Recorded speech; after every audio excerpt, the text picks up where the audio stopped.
Greetings, my friend, and welcome back to the sweet spot here on Trust Yourself Thursday.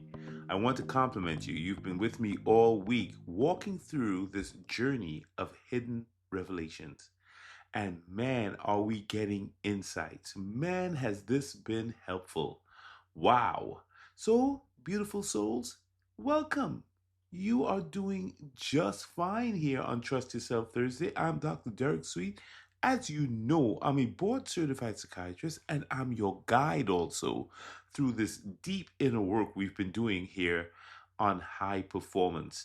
The idea that when we make hidden connections, when we see the hidden connections, we are even more powerful in the purpose and the inner work that God is asking us to do every single day as we become more self aware, more self empowered, and more able to overcome any obstacle or challenge that is put before us. So let me start here. If you've ever ignored your own yes because you were scared, uncertain, or waiting for permission, today's episode, it's for you. Today, we're not talking about confidence. That was yesterday. If you didn't hear Win It All Wednesday yesterday, please go back and listen to the connected confidence part. Today, we're talking about something deeper than confidence. It's Trust Yourself Thursday, so we're talking about self-trust, the kind that doesn't need applause, the kind that survives failure, the kind that whispers, you know, you gotta move. What is self-trust really? Well, in my opinion, self-trust is the ability to hear your own voice over the noise. Your ability to make a move without collecting 30 other opinions before you do something. Self-trust is the ability to know that even if it goes sideways on you, you still got you. You have that level of confidence, that level of belief, and that level of trust. But here's the hidden revelation. Self-trust rarely breaks in a single moment. It erodes over time, very quietly. If you're wondering, how is it that I lost the trust in myself? Why do I waver or wobble every now and then? It's because you've been disconnected slowly and very quietly and in a very sneaky way. Your self-trust could be diluted. Let's look at the brain science and make this real. Let's break this down simply. When you trust yourself, three brain areas work together: the prefrontal cortex, the insula, and the amygdala. You remember the prefrontal cortex, the ventral medial prefrontal cortex. You remember this is the PFC. We talk about it all the time. This is the brain's CEO that helps you weigh decisions based on your values, not just logic or pressure. This is the thinker part. The insula we've talked about in the past, it tunes into your body's internal signals like your gut instinct, your heartbeat, your breathing. That's the I just know feeling. I have a spidey sense inside of me feeling. That's the insula. And then, of course, the threat detector. We've talked about this a lot. The amygdala. It scans everything and it's looking for threats. It scans for fear. If it thinks that the risk is too high, it'll hit the brakes on you. Even if the move is the right move for you and the amygdala gets a hold of you, it can stop you. Here's what it feels like when self-trust breaks. You actually feel the right answer, but your fear says, don't mess up, don't say anything, don't answer it. You know the right move, but you stay in the cut. You don't say anything. You deny yourself. That's not weakness, really. That's actually not weakness. That's just your inner circuitry glitching under pressure, trying to protect you. That's all it is. It's self protection. So this is not about judgment. I'm not judging you at all. We've all been there when we've pumped the brakes, when we know we had the right move in us. But the good news is that you can retrain your brain. You can retrain these structures. You can quiet the amygdala. Yes, you can. But you have to know what's quietly eroding your self-trust. Let's name some of the hidden forces. A big one is comparison, the thief that steals joy. That's what they call comparison. Comparison, you see someone else win and you start doubting your own lane. Overthinking is another one. Overthinking, you research everything and you trust nothing. And when it's time to do something, you come up with more research. I'm guilty of that one. Another thing that quietly erodes self-trust is past pain. So one time you followed your gut and you got hurt. Now you don't trust anything. You don't even trust yourself. So now you hesitate about everything. Another one is outsourcing. You stop checking in with yourself and you check in with everybody else, always needing the approval of somebody else. And we all fall into this from time to time, needing that reassurance. But if you let these hidden connections run the show, you'll get nothing done. You really won't trust yourself. Comparison, overthinking, past pain, and outsourcing. Over time, what these things will do, they'll blur your inner compass. And maybe your inner compass isn't broken, but you just ignore it. You're no longer going by what your inner compass is telling you what to do. And remember, the word says, the greater is he, greater is that which is in you than whatever is in the world. But because of the hidden connections or disconnections, you don't have the revelations. And as a result, you don't trust yourself enough. Let's look at the ancient wisdom. Let's see what the ancient wisdom has to tell us. Remember Elijah?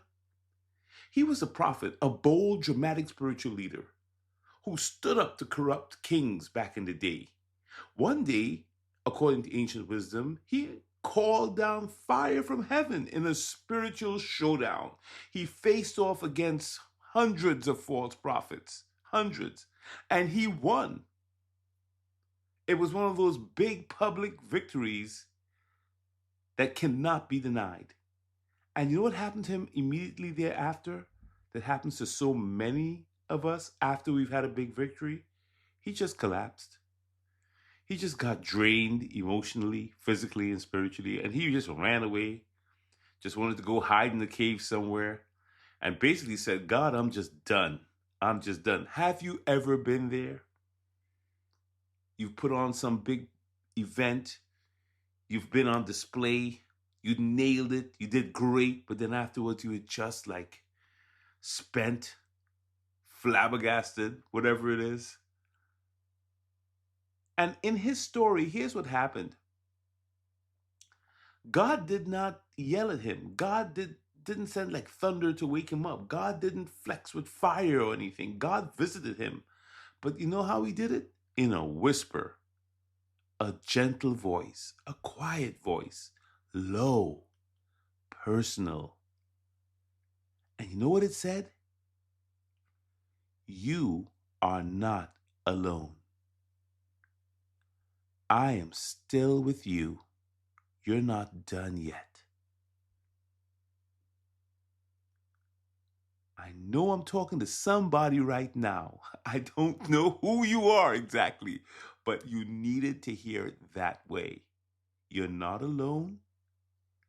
I'm still with you, and you're not done yet. Now, that's hidden revelation. Here's what the message is.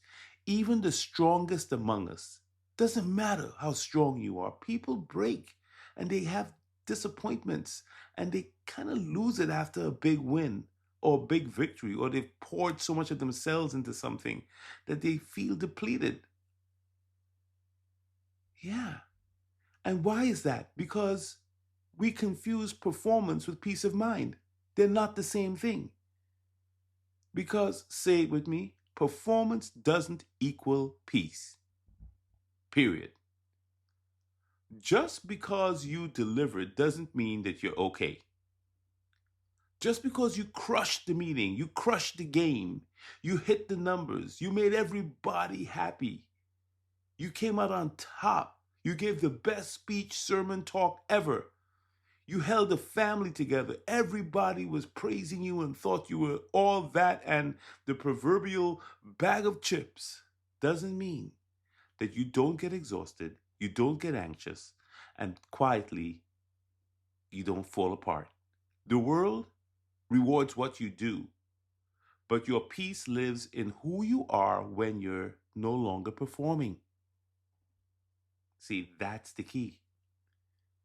When the applause fades and when the numbers have reset and everything goes back to zero and you're alone, you're spent, you're tired, you don't even know what to do next. Well, who am I? Sometimes students tell me after final exams, they don't know what to do after they've studied so hard. They just don't know what it is to be human anymore. You know what you have to do in those moments? Before you let your trust be depleted? Listen. Listen for the whisper. That's how the restoration will begin. That's how the restoration and the recuperation will begin. It always starts with a whisper inside of you. When you slow down to meditate, to pray, to reflect, to connect with the higher, the much higher being, the mystery that we call God. Lauren Hill put it this way. Lauren Hill, how you going to win when you ain't right within?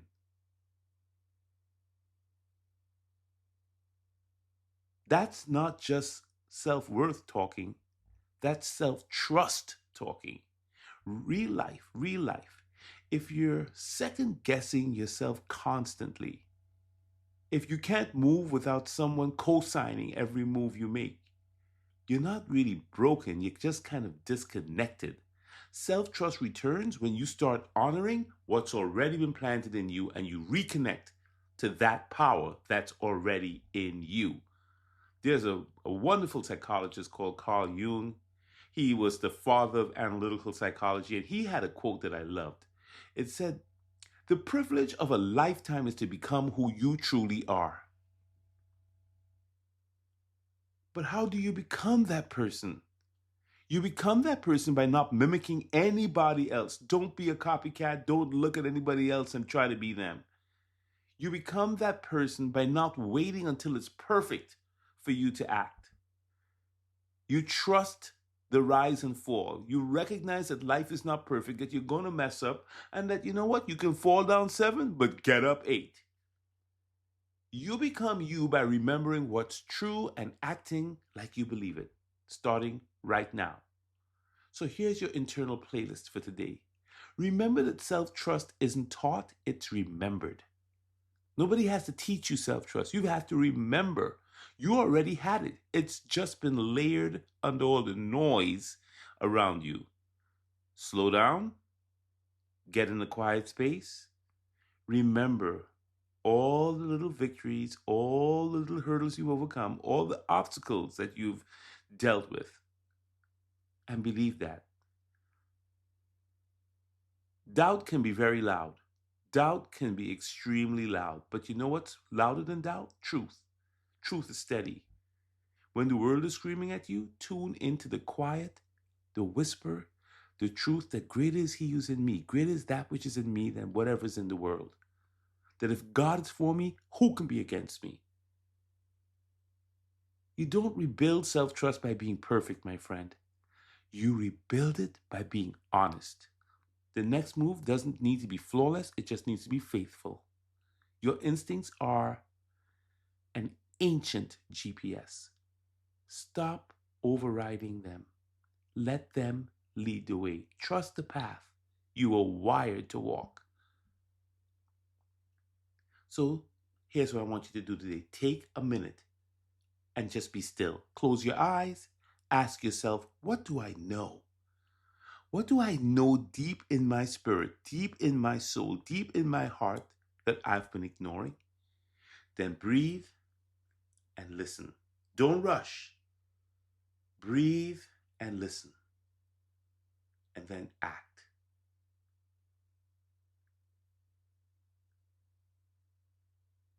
That's where trust comes back. Not with noise, but with honoring the whisper. So today, I don't want you to wait for data or wait for confirmation. Do what your soul already knows. Don't let fear be louder than your knowing. The whisper you've been doubting, that's the root of your raw.